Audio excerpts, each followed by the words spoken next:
السلام علیکم ورحمۃ اللہ وبرکاتہ۔ دوستو، آپ سن رہے ہیں راشد رضا وائس عجائب القرآن۔ فتح مکہ کی پیش گوئی۔ ہجرت کے وقت انتہائی رنجیدگی کے عالم میں آپ صلی اللہ علیہ وسلم اپنے یار غار صدیق اکبر رضی اللہ عنہ کے ساتھ اپنے مبارک شہر مکہ سے کس طرح روانہ ہوئے، یہ پچھلے باب میں آپ نے سماعت کیا۔ فتح مکہ کی پیشن گوئی، باب نمبر 2۔ جب فتح مکہ ہوا تو شہنشاہ دو عالم صلی اللہ علیہ وسلم نے اس کے بعد حرم الہی میں آپ نے سب سے پہلے دربار عام منعقد فرمایا، جس میں افواج اسلام کے علاوہ وہ ہزاروں کفار اور مشرکین اور تمام عوام تھے۔ ایک زبردست اژدہا تھا۔ اس دربار میں آپ نے خطبہ دیا اور پھر اہل مکہ کو مخاطب کر کے آپ نے فرمایا کہ بولو، تم کو معلوم ہے کہ آج میں تم سے کیا معاملہ کرنے والا ہوں۔ اس دہشت انگیز اور خوفناک سوال سے تمام مجرمین حواس باختہ ہو کر کانپ اٹھے، لیکن جبین رحمت کے پیغمبرانہ تیور کو دیکھ کر سب نے یک زبان ہو کر بولے، اخ کریم وابن اخی کریم، یعنی آپ کرم والے ہیں، بھائی اور کرم والے باپ کے بیٹے ہیں۔ یہ سن کر فاتح مکہ صلی اللہ علیہ وسلم نے اپنی کریمانہ لہجے میں ارشاد فرمایا، لا تثریب علیکم اليوم فاذهبوا انتم الطلاق، آج تم پر کوئی ملامت نہیں، چاہو تم سب آزاد ہو۔ سبحان اللہ۔ بالکل غیر متوقع طور پر ایک دم اچانک یہ فرمان رحمت سن کر سب مجرموں کی آنکھیں پرتے ندامت سے اشکبار ہو گئیں اور کفار کی زبانوں پر لا الہ الا اللہ محمد رسول اللہ کے نعروں سے حرم کعبہ کے در و دیوار پر بارش انوار ہونے لگی۔ مجرموں کی نظر میں ناگہاں ایک عجیب انقلاب برپا ہو گیا کہ سما ہی بدل گیا، فضا ہی پلٹ گئی، اور ایک دم ایسا محسوس ہونے لگا کہ جہاں تاریک تھا، ظلمت گدا تھا، سخت کالا تھا، کوئی پردے سے کیا نکلا کہ گھر گھر میں اجالا تھا۔ فتح مکہ کی تاریخ، اس میں بڑا اختلاف یہ ہے کہ مکہ مکرمہ کون سی تاریخ میں فتح ہوا۔ امام بہقی نے 13 رمضان، امام مسلم نے 16 رمضان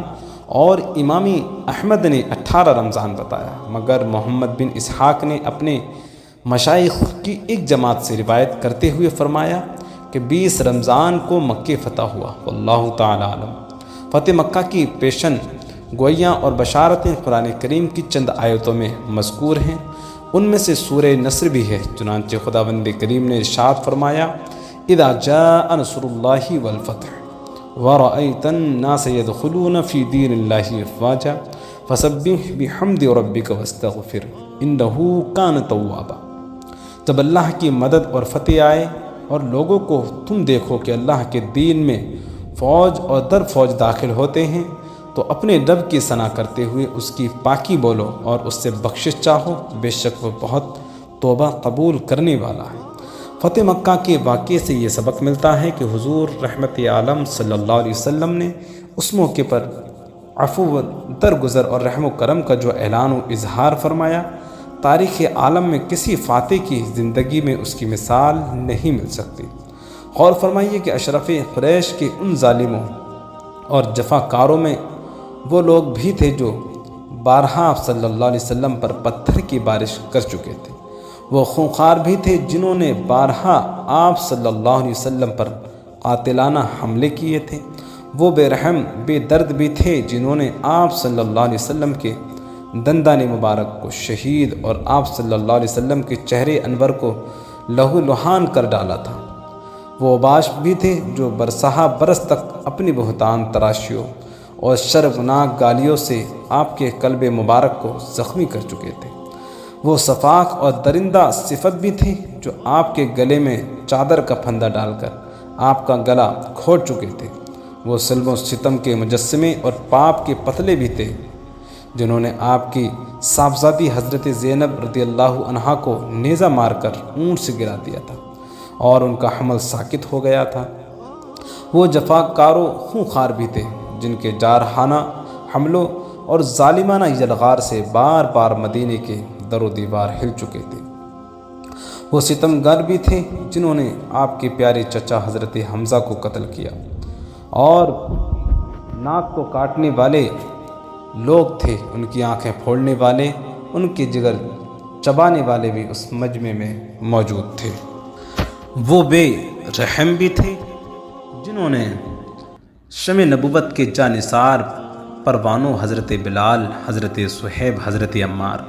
حضرت خباب، حضرت خبیب، حضرت زید بن دشنا رضی اللہ عنہم کو رسیوں سے باندھ کر، کوڑے مار مار کر جلتی ریتوں پر لٹایا تھا، کسی کو آگ کے دہکتے ہوئے کوہلوں پر سلایا تھا، کسی کو سولی پر لٹکا کر شہید کر دیا تھا۔ یہ تمام جو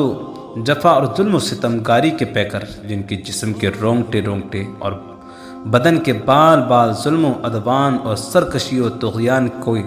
بوال سے شرمناک مظالم اور خوفناک جرموں کے پہاڑ بن کر چکے تھے، آج یہ سب کے سب 10-12 ہزار مہاجرین و انصار کے لشکر کی حراست میں مجرم بنے ہوئے کھڑے کانپ رہے تھے، اور اپنے دلوں میں یہ سوچ رہے تھے کہ شاید آج ہماری لاشوں کو کتوں سے نچوا کر ہماری بوٹیاں چیلوں اور کووں کو کھلا دی جائیں گی، اور انصار و مہاجرین کی غضبناک فوجیں ہمارے بچے کو خاک و خون میں ملا کر ہماری نسلوں کو نیست و نابود کر ڈالے گی، اور ہماری بستیوں کو تاخت و تاراج کر کے تہس نہس کر دے گی۔ مگر ان سب مجرمین کو رحمت عالم نے یہ کہہ کر معاف فرما دیا کہ انتقام تو کیسا، بدلہ تو کہاں کا، آج تم پر کوئی ملامت بھی نہیں۔ اے آسمان بول، اے زمین بتا، اے چاند و سورج تم بولو، کیا تم نے روئے زمین پر ایسا فاتح اور رحم دل شہنشاہ کبھی دیکھا ہے یا کبھی سنا ہے؟ سن لو، تمہارے پاس اس کے سوا کوئی جواب نہیں کہ حضور علیہ السلام کے سوا اور کوئی فاتح نہ ہوا ہے، نہ ہوگا، کیونکہ آپ اپنے ہر کمال میں بے مثل و بے مثال ہیں۔ مسلمانوں، یہ ہے ہمارے حضور علیہ السلام کا اسوہ حسنہ اور سیرت مبارکہ، لہٰذا ہم مسلمانوں پر لازم ہے